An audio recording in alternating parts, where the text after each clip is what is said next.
शरण आलेल्या प्रत्येकाचा स्वीकार करत जातीचा, धर्माचा, पंथाचा, संप्रदायाचा कुठलाही भेदाभेद न करता स्वीकार करतात ते संत.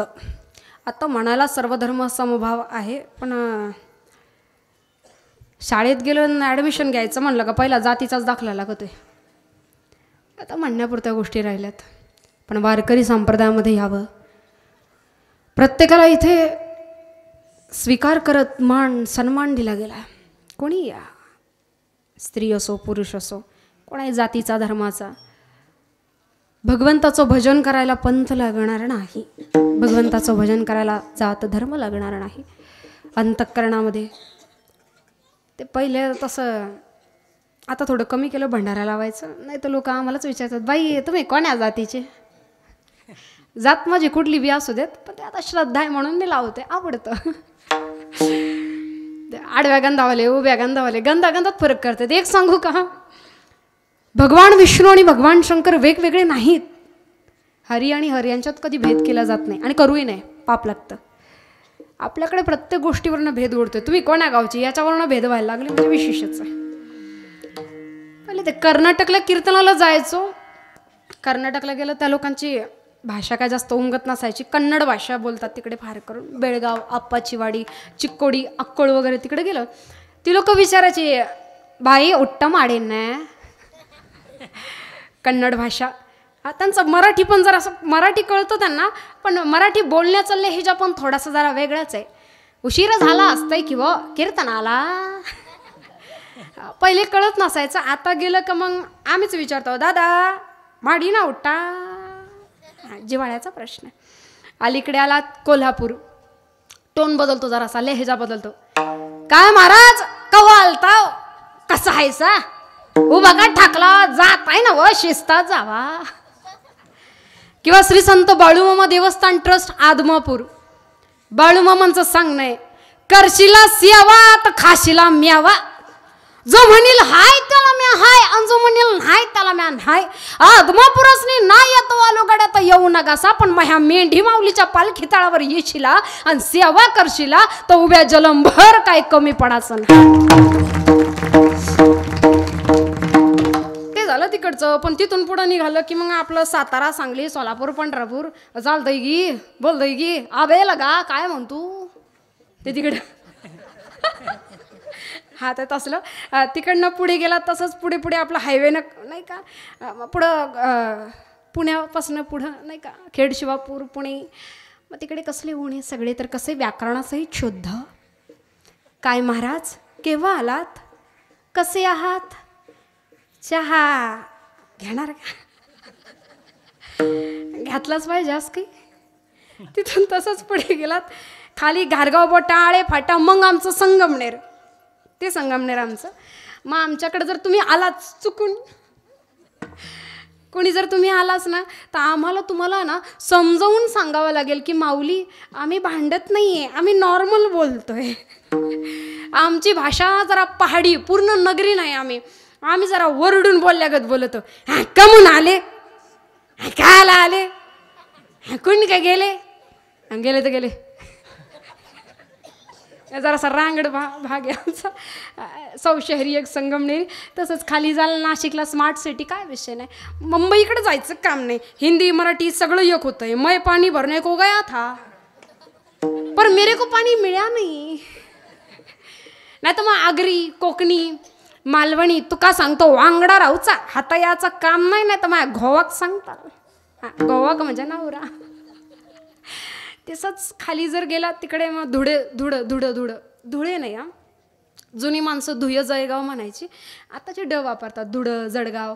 तिकडे गेला तर मग ऐराणी, वराडी, कर्जो, खाजो, पाहजो, मना सातमा येजो तो पट्ट सणान गाडी चालवता फपुटा नाकात जातो पुरं बांग येते ते तिथे. खाली गेलात खानदेशात. आता यासच कीर्तनाच्या आधी चहा घेतल्याशिवाय जमत नाही. मावशीला म्हटलं ठेवा, मी मागं तर मला म्हणता बाय बशिले तो हे टोंगळ दुखते. शब्द कळला नाही मला. बरं बशी संदर्भानं जावं असं लक्षात आलं, पण तेही नाही. ते म्हणाल बाय तसली बशी नाही, तू खालती बसली तू हे गुडघे दुखतीये. मला बरं, मला बायताडच आहे. पुढं निघा नांदेडकडे गेलो. कीर्तनाच्या आधी वेळ होता.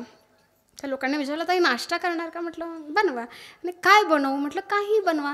त्यांनी विचारलं, सुशिला खाणार का? मला वाटलं सुशिला नावाची एखादी बाई काहीतरी घेऊन येणार.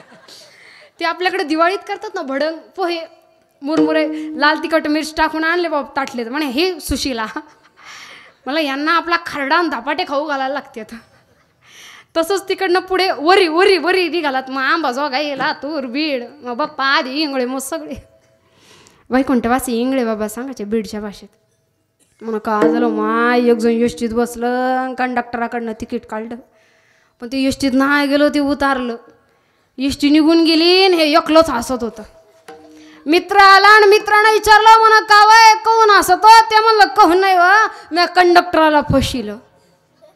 ते मला नादर कस काय रे फसिलं? ते म्हणलं तिकीट तर काढलं पण मी गेलोच नाही. हे चिल्ड जरा आरा तिकीट तो काढलं, पैसे त्यानं घेतले, नुकसान तो झालं, त्याच्या काय बाच गेलं. हा तसं हे तुमची तिकीट निघून येतं नाही निघू कर भाऊ. बोलणाऱ्यानं बोलावं, ऐकणाऱ्यानं ऐकावं. पण ऐकणाऱ्याने मात्र शब्द आणि शब्द अंतःकरणात साठवावं. इथे कुणाचं काही जात नाही, नाही का? बोलणारे कशी येऊ देत आणि किती बी येऊ देत, कोणी काही म्हणा, इथं कुणाच्या बाचं काही बी जात नाही. येणाऱ्याने यावं एका पाठोपाठ वर्षानुवर्ष अनेक वर्ष संत महात्मे येत गेलेत, सांगत गेलेत. पण ज्यानं ऐकलं आणि अनुकरणात आणलं, माणसाची उत्क्रांती माकडापासून झाली असं मी ऐकू नये. शालेय शिक्षणात होतं ना, सेपियन होमोसेपियन. आपल्याला ना प्रॅक्टिकलची सवय, कुणीतरी अनुकरण करावं लागतं, काहीतरी सांगावं लागतं विशिष्ट कृतीनं. तसं नाही जमत. जर सरळ सांगितलं ना, नामस्मरण करा, नामचिंतन करा, बाकी काहीही करण्याची गरज नाही, तर हे चटकन नाही कळत. पण कुणीतरी येतं मग सांगतं, एक काम करा, 5 मंगळवार करा. हा लय लक्षपूर्वक ऐकतो. हा महाराज, हा पहिल्या मंगळवारी बसा, पाटावरती लालच कपडा अंथरा, 5च नैवेद्य शुभ्र ठेवा. हा म्हणतो हो महाराज. 108 मण्याची माळ 5 वेळेला जपा आणि असे 5 मंगळवार करा. हा म्हणतो करतो ना महाराज. अरे का एवढा आविर्भाव करण्याची काहीही गरज नाही. वारकरी संप्रदायाचे 5च तत्व आहेत. गळ्यात तुळशीची माळ, कपाळाला गोपीचंदन ठेवा, एकादशी, सोमवार, व्रत आचरण, आषाढी, कार्तिकी, पंढरीची वारी आणि ग्रंथ वाङ्मय. पैकी 2च करा, पण मरेपर्यंत करा. जीव गेला तरी चालेल, पण निष्ठा ढळता कामा नये. देह जावो अथवा राहो, पांडुरंगे दृढ भाव. संत आमच्याकडनं करवून घेतात की बाबा करा. पोट तिडकीनं सांगतात की आता वेळ आहे. कळत नाही असं नाही, समजतं प्रत्येकाला. विनोद बुद्धीने विचारलं बसलेल्यांपैकी, ज्याला बुद्धी नाही त्यानं हात वर करा, तर हात वर येतील? नाही येणार. मला बुद्धी नाही पण मी हात वर नाही केला पाहिजे, एवढी तरी बुद्धी त्याला असतेच. जमलेलीच मंडळी सगळीच ठरवलं, आजचं कीर्तन संपल्यानंतर प्रत्येकाला मला काही ना काहीतरी द्यायचं आहे. म्हणून एका बाजूला चांदीच्या गोळ्यांचे ढीग रचले आणि दुसऱ्या बाजूला लोखंडाच्या गोळ्यांचे ढीग रचले. आणि मी सांगितलं का कीर्तन संपल्यानंतर प्रत्येकानं यापैकी एखादा तरी गोळा घेऊन जायचा, चांदीचा किंवा लोखंडाचा. तर घेऊन जाणारे कुठला गोळा नेतील ठरवून चालेल. चांदीचा गोळा शक्यतो घेऊन जातील. हुशार माणसं चांदीचेच गोळे नेतील, नाही का? पण ज्याला माहिती आहे आपल्या खिशात परीस आहे, तो कशाचा गोळा नेईल? तो लोखंडाचा घेणार. ज्याच्याकडे नामस्मरणाचा परीस आहे तो बाह्य रंग कधीच बघणार नाही. त्याला माहिती आहे अंतरंगातला भाव किती गरजेचा आहे. रोज सकाळी लवकर उठायचं, स्वयंपाक करायचा, देवाला भोग लावायचा. आणि एके दिवशी गावात महात्मा आले, अंतर्ज्ञानानं कळालं आणि सांगितलं की बाई ग, असं बिना आंघोळीचा देवाला नैवेद्य देऊ नये, शुचिर्भूत व्हावं, स्नानादी विधी उरकावेत, षोडोपचारे सगळं करावं. उपदेश मान्य केला. दुसऱ्या दिवशी जरा उठायला उशीर झाला, स्वयंपाकाला उशीर झाला, देवाला भोग लावायला उशीर झाला. आणि इकडे गावात मंदिरामध्ये महात्मा निद्रिस्त ज्या मुक्कामाला मंदिर उघडलं. देवाचं दर्शन घेण्याकरता महात्मा समोर येत आहेत. तर देवाच्या मुखाला लागलेला भात बघितला. महात्मा विचारताय, देवा सकाळी सकाळी कुठं? ते म्हणले तिडच. जिथं तुम्ही काल सांगून आले ना का बाई सगळं सोवळ्यानं करावं. आता त्या बाईला उठायला उशीर झाला, मला भोग लावायला उशीर झाला, मग आता पटापट खाऊन पिऊन येता करता तोंडाचा भात पुसायचाच राहिला. एक काम करा ना, असंच माघारी जा आणि त्या बाईला सांगा की बाई ग, आधी जसं करत होती तसंच कर. बाह्य रंगाच्या या देखाव्यापेक्षा अंतरंगातला भाव जास्त महत्वाचा. अंतरीचे तो गोडी अंतरीचे घे तो गोडी अंतरीचे घे तो गोडी अंतरीचे घे तो गोडी अंतरीचे घेतो गोडी अंतरीचे घेतो गोडी अंतरीचे घेतो गोडी अंतरीचे घेतो गोडी पाहे गोडी भावाची पाहे गोडी भावा देव सोयरा देव सोयरा देव सोयरा देव सोयरा पाहे जोडी भावाची पाहे जोडी भावाची देव सोयरा देव सोयरा देव सोयरा देव सोयरा अंतरीची घेतो गोडी पाहे जोडी भावाची पाहे जोडी भावाची पाहे जोडी भावाची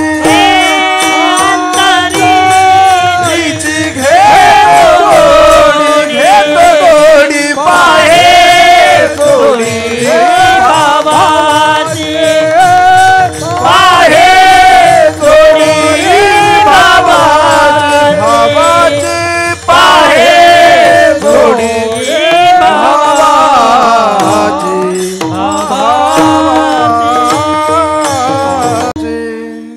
अंतरीची घेतो. अंतःकरणामध्ये असणारा हा भाव त्यानं बघावा. मुळात तो तरी भाव बघेल, पण संत अगदी कसाही असू देत, अडाणी असला, मूर्ख, त्रास देणारा, खल जरी असला तरी स्वीकार करतात. जे असतात शांत त्यांना म्हणावं संत. ही शांतता आमच्या ठिकाणी कितपत येईल नाही माहिती. अपमानाचं कर्ज आहे ना, ते व्याजासकट वसूल केल्या जातं. एक वेळेस माणसं सन्मान विसरतील पण अपमान कधी विसरत नाहीत. संतांनी जर असं करायचं ठरवलं असतं ना तर आज तुम्ही आम्ही इथं कधीच नसतो. पहाटेचा प्रसंग, शांत निवांत प्रसन्न वातावरण. झोपडीचं दार किलकिलत उघडलं आणि अवघी 7-8 वर्षांची तेजस्वी मूर्ती बाहेर येते. अंगावरती उत्तरीय पांघरलेलं, पंचा खांद्यावरती टाकलेला. त्या झोपडीचं दार उघडत बाहेर यावं, रातकिड्याचा आवाज कुठेतरी ऐकू येतोय. पहाटेच्या प्रसंगाला कुठेतरी दूरवर गाय वासराचा हंबरण्याचा आवाज ऐकू येतोय. शांत निवांत प्रसन्न वातावरणामध्ये एक एक पाऊल टाकत बाहेर आली ती तेजस्वी मूर्ती तरी कोण? साक्षात माऊली ज्ञानोबराया. खांद्यावरती पंचा, अंगावरती उत्तरीय माऊली निघाले तरी कुठे? ते निघाले होते इंद्राणीच्या दिशेने. एक एक एक एक पाऊल टाकत इंद्राणीच्या दिशेने निघावं. पायाखाली वाजणारा पालापाचोळा कर कर आवाज कानाला ऐकू येतोय. पण त्याचबरोबर कुठेतरी दिव्यांमध्ये ज्या वाती आहेत त्या तेलाभावी फडफडताना सुद्धा दिसत आहेत. आणि असं इंद्राणीच्या दिशेने आल्यानंतर इंद्राणीच्या काठावरती यावं. शांत निवांत वाहणारं पाणी एखाद्या सुमधुर संगीताप्रमाणे भासावं. खांद्यावरचा पंचा अलगद काठावरती टेकवला आणि घाटाच्या 6 पायऱ्या उतरत पाण्यात प्रवेश केला. तशी थंडगार शिरशिरी अंगावरती उमटून गेली. रोमांच उभे राहिले शरीरावरती. पंचमहाभूतांमध्ये उठणाऱ्या आनंद लहरी आता देहाच्या पंचमहाभूतांमध्ये समाविष्ट होत होत्या. नाभीप्रमाण पाणी. तीर्थस्नानाला जावं तर शास्त्र सांगतं की पाणी नाभीप्रमाण असावं. हातात पाण्याचा तवंग. मासे येत आहेत, पायाला टोचे मारून जात आहेत. हातात पाण्याचा तवंग. पाणी टपटप टपटप गळतंय. पुन्हा इंद्रायणीत समाविष्ट होतंय. पाणी तरी कशा करता? सूर्याला अर्घ्य अर्पण करण्याकरता. मुखारविंदातनं धीर गंभीर मंत्रोच्चारास प्रारंभ व्हावा. आणि काठावरती तितक्यात कोणीतरी स्नाना करता यावं. कोणीतरी आलंय. एक टांगी धोत्राच्या काठाला झटका देत कपाळावरच्या 7-8 अढ्या वाढवत काठावरनं जोरात कोणीतरी आवाज द्यावा. कोण रे? संन्याशाचा ज्ञान्या का? हातातला पाण्याचा तवंग जसाच्या तसा निष्ठावा. डचकून मागे वळून बघावं. काठावरती उभे असणारे, एक टांगी धोत्राच्या काठास झटका देणारे, कपाळावरच्या 7-8 अढ्या वाढवणारे विसोबा काका दृष्टीस दिसून यावेत. विसोबा काका आपला माणूस आहे. आपलीच असतात जी पाठीवर वार करतात. छातीवर वार करणारा अजून जन्माला यायचा आहे. आपल्या माणसांना माहिती घर का भेदी लंकाढा आहे. ज्ञानोबरायांनी बघितलं डचकलेल्या अवस्थेमध्ये हातातला पाण्याचा तवंग केव्हाच निसटलेला. काका विचारतायत कोण रे? संन्याशाचा ज्ञान्या का? अरे जगाचा बाप आहे. राग नाही आला. आम्हाला कोणी बोलावं नाही सहन होणार.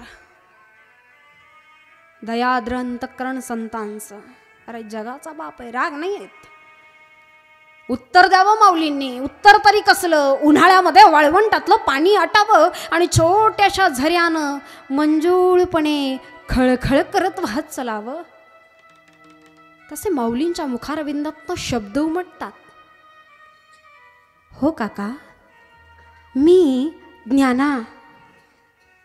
अरे इंद्रायणीच्या पाण्यात काय करतोस? तुम्ही लोकांनी आता ही इंद्रायणी सुद्धा बाटवायची ठरवली वाटतं. इंद्रायणी बाटवायची ठरवली का? ज्ञानानं तितक्यात शांतपणे उत्तर द्यावं.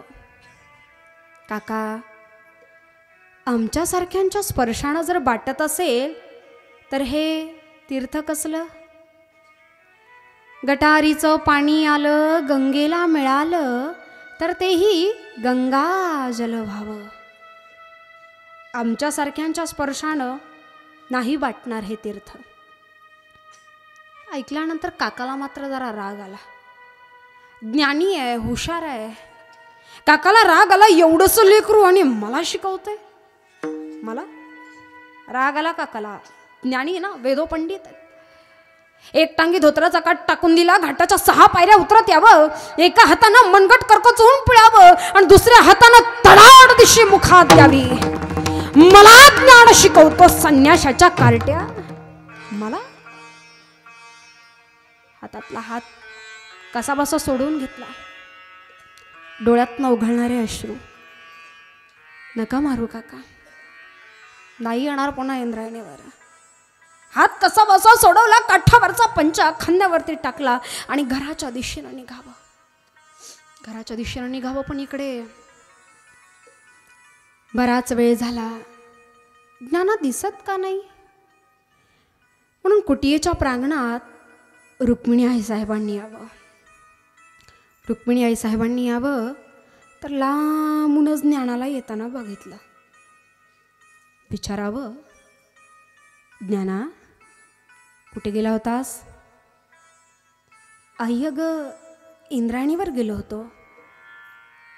इंद्रायणीवर कशा करता? आई, अगं स्नानाकरता गेलो होतो.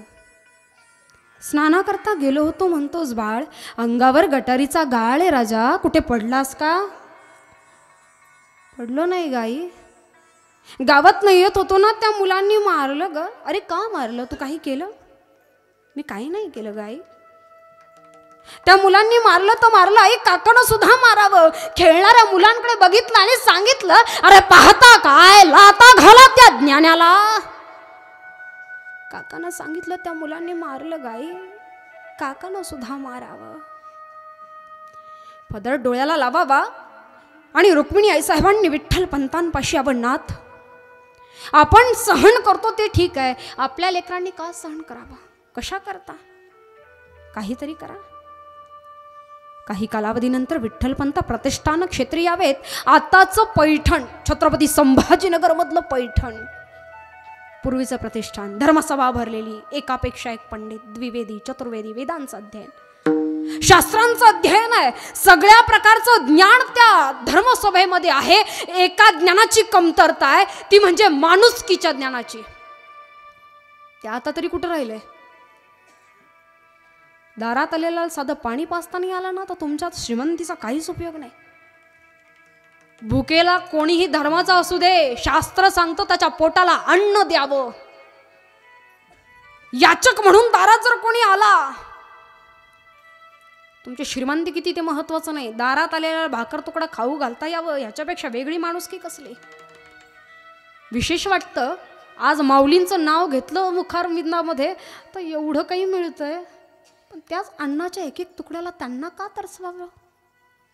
माणसं आपली अशीच आहेत, योग्य वेळी महत्त्व देत नाहीत.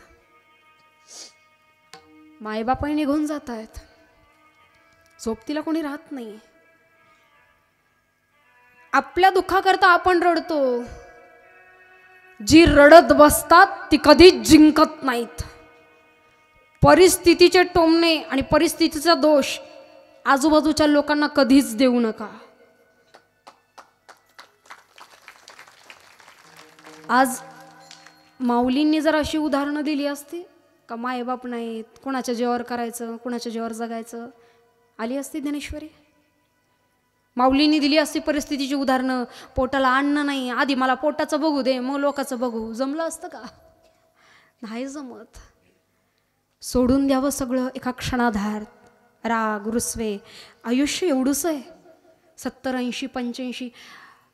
लक्ष द्या, आत्ताची पिढी जी 100पर्यंत कमीत कमी जाते, आमची पिढी अशी आहे जी 60-70पर्यंत सुद्धा जाईल का नाही माहीत नाही. द्वेष कुणाचा करता आणि किती दिवस? आम्हाला नाही संत म्हणता येणार, अगदी नाहीच, पण संतांचे एक तरी गुण आमच्यामध्ये यावेत. ज्ञानेश्वरीच्या 25 ओव्या नाही वाचता आल्या तरी चालतात. एक तरी ओवी अनुभवावी. फार सोपं करून दिले संतांनी. दयाद्र आहे, राग रुसवा धरत नाही. विसोबा काका जर आले होते ना पायापाशी माफ करा म्हणण्याकरता, तर तेव्हा ज्ञानोबराया जर म्हणत बसले असते ना, आता कशी वेळ आली, जमलं असतं. अपना भी टाइम आएगा. नाही, माफ करावं. विसोबा काकांनी पायाशी यावं तर माफ करावं. मंबाजी स्वामी येत आहेत, माफ केलं जात आहे. रामेश्वर भट्टांसारखे शास्त्रीय ज्यांच्या मुखारविंदामध्ये साक्षात सरस्वती ब्रह्मावतीर्ण होत आहेत. आमच्यासारख्या कीर्तनकाराला एक श्लोक पाठ करण्याकरता कदाचित जन्म निघून जाईल एवढं अवघड पाठांतर ज्या शास्त्रींचं, आणि त्यांच्या हातून गीता बुडवल्या जाते. तुकोबराया म्हणतात की जर एखादा एवढा महान शास्त्री माझी गाथा पाण्यात बुडवतोय तर माझ्या गाथेत नक्की असं काहीतरी आहे, विशेष नक्की काहीतरी आहे. राग रोष धरत नाही ते संत. मी म्हणत नाही, नाथ महाराज वर्णन करतायत की संत कोणाचाही भेदाभेद न करता शरणाला त्या प्रत्येकाचा स्वीकार करत दयाद्र भाव दाखवतात. अभंगाचं तृतीय चरण. अंतरात वसे दया अंतरात वसे दया अंतरात वसे दया अंतरात वसे दया अंतरात वसे दयांतरात वसे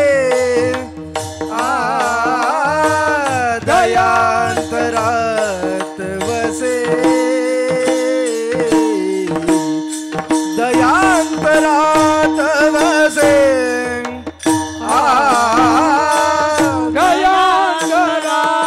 वसे दयांतरात वसे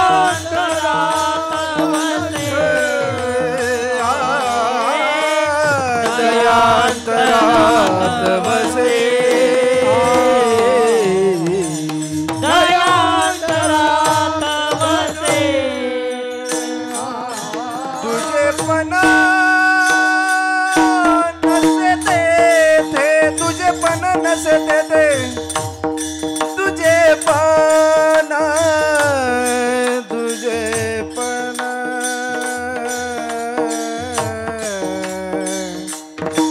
तुझे पण नसे ते तुझे पण नसे ते तुझे पण नसे ते आपणा सारिखे आपणा सारिखे करीती आपणा सारिखे करीती आपणा सारिखे करीती तुझे पण नसे तुझे पण नसे आपणा सारिखे करीती अपना सारिखे करीते अपना सारिखे करीते अपना सारिखे करीते दयांतरात वसे दयांतरात वसे दयांतरात वसे दयांतरात वसे तुझे पण नसे ते तुझे पण नसे ते आपणा सारिखे करीती आपणा सारिखे करीती तुझे पण नसे ते तुझे पण देते नसे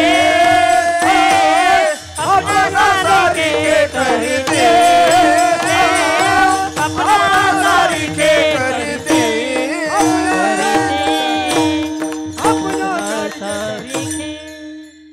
दया अंतरात वसे दुजे पण तेथे नसे दैन परिपूर्ण. कधी कुणावरती रागवत नाही, चिडत नाही, शरणाला आता प्रत्येकाचा उद्धार केल्याशिवाय राहत नाही. आता आम्ही संतांच्या दरबारामध्ये जावं आणि आमचा उद्धार व्हावा एवढं मागणं त्यांच्याजवळ मागावं. नवे नवे दयेनं परिपूर्ण आहेत, त्यांचा स्वभाव आहे, नाथांनी वर्णन करावं. पण कोण्याही संतांचं चरित्र अभ्यासायला जावं तर त्याचं सार एकच सापडेल, नामचिंतन. प्रत्येकाच्या मुखारविंदातनं यावं. 2 गोष्टी कायम लक्षात ठेवा. कीर्तनाला यावं. इथे बसलेला प्रत्येक पुरुष ज्यांच्या ज्यांच्या कानावरती हा शब्द पडतोय, तुम्ही कुठल्या जातीचे धर्माचे असा, कितीही वयाचे असा, तुमच्या शेजारी एखादी स्त्री येऊन उभी राहिली आणि उभ्या राहिलेल्या त्या स्त्रीला जर सुरक्षित वाटत असेल तर तुम्ही पुरुष म्हणून जन्माला आल्याचं सार्थक झालं. आणि दुसरी गोष्ट नामस्मरण. प्रत्येकाच्या मुखारविंदातनं यावं. आवड लागावी. एखादी गोष्ट आवडीशिवाय जमत नाही. एकदा त्याच्या नामाचं व्यसन जडलं ना, नाद लागला त्याच्या नामाचा, तर बाकीचं काही दिसतच नाही, सुधरत नाही. प्रपंचासाठी किती करा, कमी पडणार आहे. लोक विचारतील काय केलं रे, नाही तर तुला कोण करायला लावलं होतं, मी तुला म्हणालो होतो का माझ्यासाठी काही कर, तू तुझ्या मनाने केलं, मी नाही म्हटलं तुला. बरं केलं तर उपकार नाही केला, तुमचं कर्तव्य होतं. आणि असं काहीतरी ऐकायला मिळालं की मनाला जरा वाईट वाटतं. एक लक्षात ठेवा, प्रपंच आणि जगासाठीची कर्म जरूर करा, पण स्वतःचा स्वार्थ साध्य करा. पैसा कमी पडला तर तुमच्या वयाकडे, पदाकडे, नावाकडे बघून उसना पैसा मिळेल. पण नामस्मरण हे असं चलन आहे की जे तिथं चालतं ते तुम्हाला इथं कुणीच उसणं देणार नाही. ते तुमचं तुम्हाला कमवायचं आहे. म्हणून बाहेरच्या कुणीतरी यायचं आणि सांगायचं का दादा टाळी वाजवा, ताई मुखानं चिंतन करा, नाही. हे ज्याचं त्याला सुचलं पाहिजे. दोन्ही हातानं टाळी आणि मुखानं चिंतन. विठोबा जय विठोबा रखुमा, विठोबा रखुमा, विठोबा रखुमा, विठोबा रखुमा, जय विठोबा रखुमा, जय विठोबा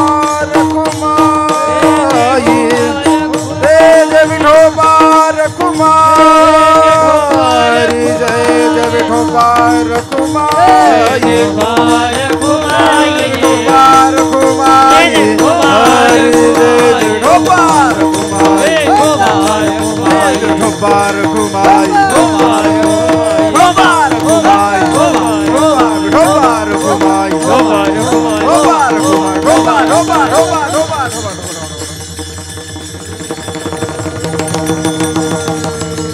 वा टाळकरी.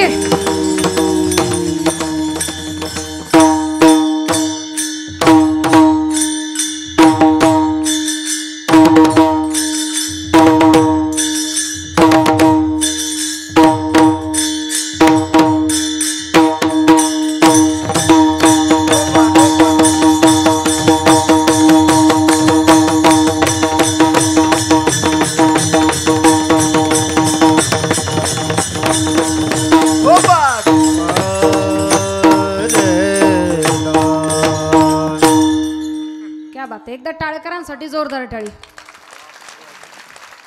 हा म्हणजे दोन्ही मृदंगाचार्य पण त्याच्यातच. आणि एकदा बसलेली सगळी मंडळी, तार कंपाऊंडच्या आतमधली, बाहेरची, लांब बसलेली, टेकून बसलेली, सगळ्यांनी एकदा जोरदार स्वतःसाठी टाळी. क्या बात आहे. आता जेवढी जोरात वाजली ना तेवढी या नामचिंतनाला वाजणं अपेक्षित होतं. हे नाही कळालं. येणारे सांगणारी येणार आणि जाणार आहे.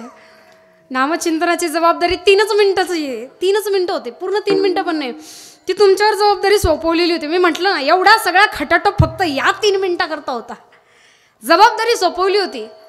कोणी इकडं पाहतंय, कोण तिकडं पाहतंय, ह्यांचं काय चाललंय, त्यांचं काय चाललंय. प्रत्येकानं स्वतःची जबाबदारी स्वतः स्वीकारायला शिका. इथं कोणी मदतीला येत नाही. प्रपंचात तर नाहीच नाही, परमार्थात तर बिलकुल नाही. आता मिळालंय, सांगणार आहेत ना, ऐकावं. इथून गेलं का पहिले पाडे 55 होणारच आहे. माया आहे, कधी वेस्टून घेईल सांगता नाही येत. हाताची मूठ आहे, मन सांगताय उघड, पण तुम्हाला सांगितलं गेलं अजिबात उघडायची नाही. 2 मिनिटं तसेच राहू द्या. मनानं किती ओरडून सांगू द्या तुमच्या, नाही उघडत. कारण तुम्हाला सांगितलं गेलेलं ना, समोरच्यानं सांगितलंय. आमच्यामध्ये तेवढी ताकद आहे की आम्ही मनावर सुद्धा विजय मिळवू. लक्षात ठेवा, या ब्रह्मांडामध्ये तुम्हाला अशक्य काहीच नाही, अगदी काहीच नाही. तुम्हाला मिळणार नाही अशी कुठलीच गोष्ट निर्माण नाही झालेली. You will never know unless you try. प्रयत्न करून बघा. मिळणार नाही असं कधीच होणार नाही. प्रयत्न नाही करत आम्ही कुठल्याच गोष्टीसाठी. आमचा प्रयत्न तेवढा ताकदवर नाही आहे. नशिबाच्या रेषा बदलवण्याची ताकद हातावरती नसणाऱ्या धनरेषात दिल्यात माऊली ज्ञानोबारायांनी. परमार्थाचं बीज ज्याला कळालं ना त्याला कळतंय हे काय आहे. साधनेच्या एक एक गुणानं उद्धार होतोय. हा प्रत्येक गुण येण्याकरताना खूप कालावधी जातोय. धर्म, देश, प्रपंच आणि परमार्थ या चारीपैकी एक मुद्दा तो उचलून धरता आला पाहिजे. कुठलं तरी एक आयुष्यामध्ये असावं. ऐकणारा समाज आहे, ऐकतात तेवढं पोट तिडकीनं सांगणारा पाहिजे. कळतं. एक लक्षात ठेवा, तुमच्यापेक्षा ताकदवर कोणीच नाही. ग्रंथांनी दिलेलं ज्ञान, संतांनी दिलेलं ज्ञान, उदार शब्द वापरलाय. उदार, औदार्य, ज्ञानाचं भांडार उदारतेनं ओतून दिले. जेवढं आहे तेवढं ओतून दिलंय. घ्यायचं तुम्हाला आहे. व्याकरणदृष्ट्या द्विरुक्ती आलेली आहे की दोनदा उदार का. उदारपणे उदार का. उदार होण्यास तर उदारपणा करतात. सोपं नाही आहे. दान सुद्धा असं द्यावं. दान देणारा सुद्धा असा असावा ना का दान मागायला देवानं दारात आलं पाहिजे. उदार असावं करण्यासारखं. दान मागायला भगवंत दारात यावा. आमच्याकडं काय औदार्य कसलंच नाही.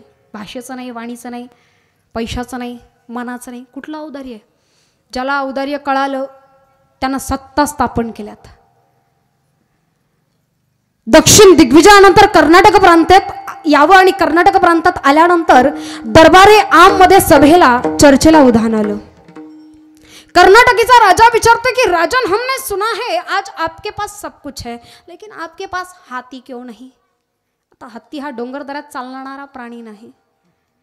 आमच्याकडे याल संगमनेर तर आमच्याजवळ शहागड आहे. आमच्या शहागडावरती आत्ताचा पेमगिरी नाव आहे त्याला.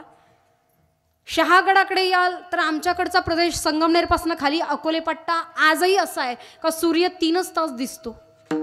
आजही दळणवळणाची साधनं, नेटवर्क पुरेसं पोहोचलेलं नाही अशी गावं आजही आहेत. मग अशा काळात, तेव्हाच्या काळात हत्ती तिथं चालणारा प्राणी नाही. शिवनेरी पण आम्हाला काही दूर नाही. आमचा कालखंड भूखंड जर बघितला ना आजूबाजूचा तर दिवसा ढवळे वाघ आमच्याकडे सहज फिरतात. कितीतरी जंगली प्राणी अगदी सहज फिरताना दिसतील. एवढा प्रदेश आजही आमच्याकडे आहे. तेव्हाच्या काळात हत्ती एवढ्या जड डोंगरदऱ्यातनं नाही चालायचा. पण असं कुठं सांगत बसव त्या राजाला काय बाबा आमच्याकडं असं आहे, नाही होत आमच्याच्यानं, आम्ही काय करू शकणार नाही, आमच्या माणसांनी केलं नाही म्हणून ते असं झालं. नाही उत्तर देत बसले. जी माणसं मोठी असतात ती कधी कारणं देत बसत नाही आणि जी माणसं कारणं देत बसतात ती कधी मोठीच होऊ शकत नाही. कधीच नाही. राजांनी उत्तर द्यावं. कोणीच सांगितलं तुम्हाला आमच्याकडे हत्ती नाही. अरे कोणीच सांगितलं तुम्हाला आमच्याकडे हत्ती नाही. आमचा हा एक एक मावळा 100 हत्तींच्या बरोबरीचा आहे. 100 हत्तींच्या बरोबरीचा आहे. मावळ्यांचं ऊर भरून आलं. राजानं आमचं कौतिक केलं, राजानं कौतिक केलं. असं म्हटल्यानंतर दरबारी आम मधला तो कर्नाटकीचा राजा विचारू लागला, अगर ऐसा है तो हमें भी परखना है, इम्तिहान लेना है, किस किस्म का हाथी आपके पास है. परीक्षा बघायची. एक मावळा नजरेत भरावा, पिळदार शरीर, भरदाव मिशा, ये हमें चाहिए. तो होता येसाजी कंका. दिवस ठरला. गावागावामध्ये दवंडी पिटवल्या गेली. ज्यांना कोणाला हत्तीची माणसाची झुंज बघायची असेल त्यांनी ठरलेल्या ठिकाणी या. ठिकाणही ठरलं. उंच अशी गोलाकार आसन व्यवस्था निर्माण केली गेली. उंच आसन व्यवस्थेवरती छत्रपती शिवाजी महाराज येऊन बसलेत. तत्कालीन कर्नाटक प्रांतीचे राजे येऊन बसलेत. गावाच्या गावा माणसाच्या माणसं लोटू लागली. ती एका हत्तीची माणसाची झुंज असते तरी कशी हे बघण्याकरता गावाच्या गावा माणसाच्या माणसं येऊ लागली. आसन व्यवस्था भरू लागली. आता मात्र हातामध्ये तलवार घेऊन यसाज उभा आहे. समोरून मदोन्मत्त हत्तीला ओढत ओढत ओढत 100 हत्ती आणतायत. 100 हापशी ओढत ओढत आणतायत. एका हापशाचं वर्णन इतिहासामध्ये येतं. ते अत्यंत क्रूर आणि पराक्रमी. तिथं 100 हापशी फक्त एका हत्तीला ओढत आणतात. आता त्या हत्तीची ताकद काय असावी ती मात्र इतिहासात जाणव. हत्तीने एक झटका दिला. 100च्या 100 हापशी मागं पळायला लागले. हत्तीनं सावध हेरलं. हत्ती धावत धावत धावत धावत धावत निघाला. येसाजी तिथेच उभा. हत्ती धावत धावत धावत पुढ्यात आला. येसाजी तिथेच उभा. हत्तीला झेप घेतली. तसं डाव्या बाजूला चपळाईनं उडी मारावी ती येसाजीनं. हत्तीला पुन्हा सावध हेरलं. हत्ती पुन्हा धावत निघाला. येसाजीनं उजव्या बाजूला चपळाईनं उडी मारावी. हत्तीला थकवायचं, हत्तीला चकवायचं, हत्तीला थकवायचं, हत्तीला चकवायचं काम सुरू झालं. का? कारण प्रत्येक युद्ध नेहमी बाहूच्या बळावर लढली जात नाही. काही युद्ध बुद्धीच्या ताकदीवर लढायचे असतात. बुद्धीच्या ताकदीवर लढायचं. शेवटचा आक्रमक पवित्र हत्ती धावत निघाला. पुढ्यात आला. येसाजीनं तलवार सोंडेवरती चालवली. रक्ताच्या चिळकांड्या उडाल्या. धुळीचं सावट माजलं. नजरेला काही दिसत नाही. आसन व्यवस्थेवरची माणसं उठून उभी राहू लागली. अरे गेला वाटतं, मेला वाटतं. हत्ती पुढे एवढासा हा माणूस टिकतो तरी कसला. अरे गेला मेला येसाजी मेला म्हणता म्हणता हातात विजयी तलवार घेत येसाजीनं बाहेर यावं. ते विजयी गर्जना करत हर हर हर हर जिंकण्याची मजा तेव्हाच आहे. जिंकण्याची मजा तेव्हाच आहे जेव्हा लोक हरण्याची वाट बघतात. आसन व्यवस्थेवरनं महाराजांनी उठून खाली यावं. हातातलं सोन्याचं कडं काढलं आणि येसाजीच्या हातात टाकलं. कडं झरकन काढलं आणि सांगितलं राज राज सोन्याच्या कड्या पाय नाय लढलो. राज सोन्याच्या कड्या पाय नाय लढलो. तुमची शाबासकीची फक्त एक थाप माझ्या पाठीवर असावी म्हणून लढलो. राज म्हणून लढलो. तुमचं एक वाक्य दुसऱ्या कुणाचं तरी आयुष्य बदलू शकतं.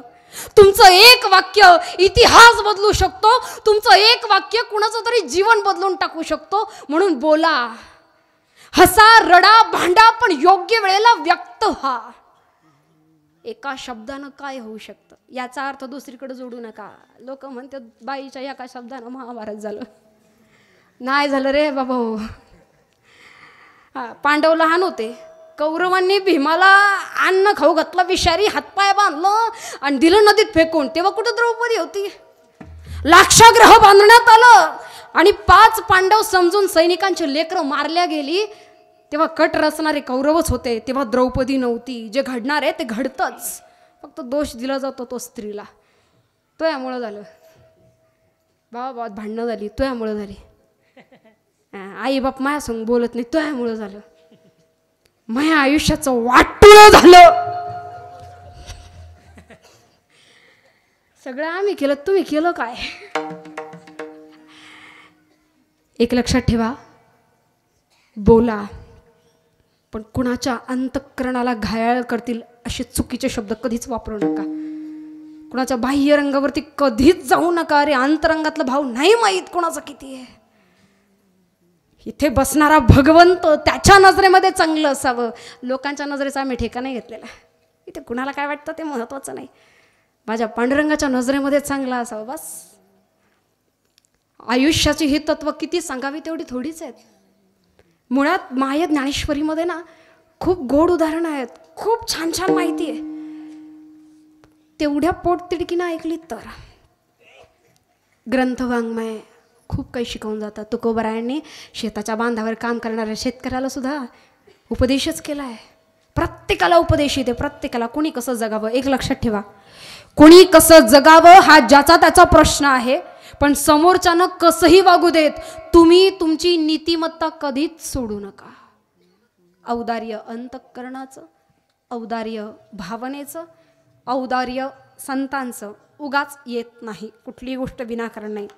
संत तसं सतत मुद्दा म्हणून वागण्याचा प्रयत्न करतात. शेवटच्या चरणामध्ये व्याकरणदृष्ट्या द्विरुक्ती. नादबाबा म्हणतात, मी निश्चयानं निर्धारानं सांगतो, ठामपणे मांडतो की संत असं मुद्दामहून करतात. उदार होण्यास्तव उदारपणे वागतात जगतात. उदारपणे उदार एका जनार्दनी निर्धार. संतांचा स्वभाव वर्णन करण्याचा जो काही नाथांनी प्रयत्न करावा आणि श्री संत शांतीब्रह्म एकनाथ महाराजांनी वर्णन केल्याप्रमाणे खरं तर ठराविक अभंगाचा भावार्थसुद्धा नेमका हाच आहे हे वक्त्यानं सुद्धा ठामपणे मांडणं म्हणजे वक्त्याचं अज्ञानपणाचं लक्षण म्हणावं. म्हणून नानाविध भावार्थानं आलेला हा अभंग मी माझ्या अल्पमतीनुसार सोडवण्याचा प्रयत्न केला.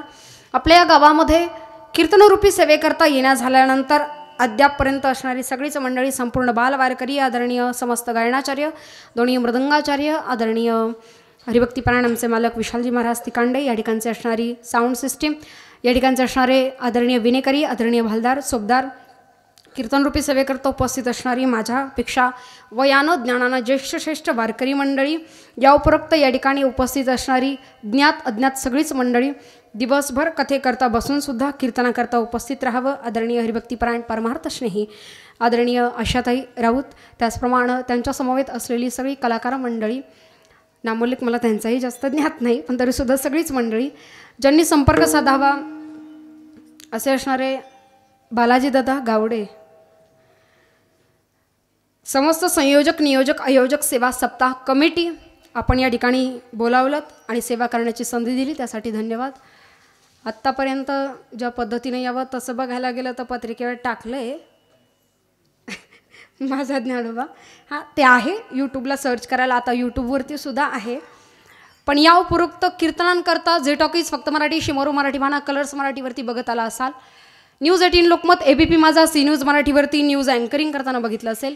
माझा ज्ञानोबा मालिकेद्वारे विठ्ठल पंतांच्या मातोश्रींच्या भूमिकेत पाहिलं असेल नसेल पाहिलं मालिका यूट्यूबलाही उपलब्ध आहे. शुद्ध सांप्रदायिक वारकरी आहे कुठलाही वाह्यातपणा नाही खूप सुंदर आहे नक्की बघा. किंवा बाळू मामाच्या नावानं चांग भलं ह्या मालिकेत बघला असता नाही तर सध्या झी मराठीवर माझा शो सुरू आहे नक्की बघा. दररोज सकाळी 7 वाजता अवघा रंग एक झाला खूप सुंदर भजन मालिका आहे. किंवा शिवपुत्र संभाजी या नाट्यामध्ये पाहिलं असेल अनेक विविध स्वरूप आहेत किंवा सतत निरंतर तिकडेही जसं जमेल तसं जाणं असतंय. पण यदा कदाचित अपडेट हव्याच असतील तर सोशल मीडिया उत्तम साधन आहे. इंस्टा फेसबुक गुगल कुठेही सर्च करा हबप जयश्रीताई तिकांडे ऑफिशियल. मालिकांचे प्रोमो आहे कीर्तनांचे अपडेट आहे. माझीच कीर्तनं असतात असं काही नाही इतरांची आहे. ऐका जमेल तेवढं श्रवण करण्याचा प्रयत्न करा नामचिंतन करण्याचा प्रयत्न करा. या कीर्तनरूपी सेवेतनं एवढं जरी नेता आलं तरी खूप आहे. यदा कदाचित महत्त्वाचा नामोल्लेख जर माझ्याकडनं राहून गेला असेल तर आता राहू द्या मी पुन्हा येईन. आपला राजकारणाशी संबंध नाही जर बोलावलं तरी येईन. झालेली सेवा भगवंत चरणी समर्पित. ज्ञानेश्वर महाराज ज्ञानेश्वर माऊली ज्ञानराज माऊली ज्ञानेश्वर माऊली ज्ञानराज माऊली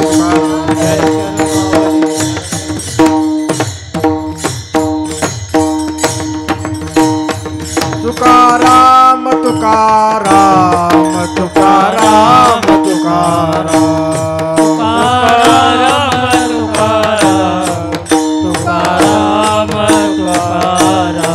तुकाराम तुकाराम तुकाराम